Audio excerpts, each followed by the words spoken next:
ছোট্ট একটি গ্রাম ছিল। গ্রামের নাম ঝিলমিল। সেই গ্রামে দুই বোন বাস করত।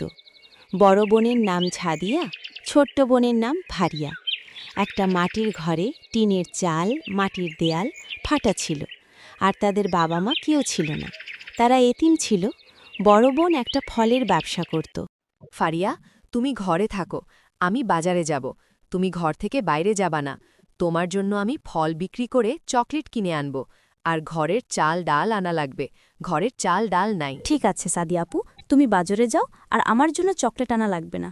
তুমি ঘরের জন্য চাল ডাল আনো। ফারিয়া তার বড় বোনের কষ্ট দেখে এই কারণে তার কাছে কোনো আবদার করে না। ফারিয়া ছোট্ট হলেও তার মাথায় অনেক জ্ঞান বুদ্ধি। তারপর সাদিয়া তার ফলের দোকানে চলে যায়। সাদিয়া ফলের দোকানে যাইয়ে তার চেয়ারে বসে রয়েছে। আর কিছুক্ষণ পর একটি কাস্টমার আসে। অ্যাপেল, কমলা, আঙ্গুর ফলের কেজি কত টাকা?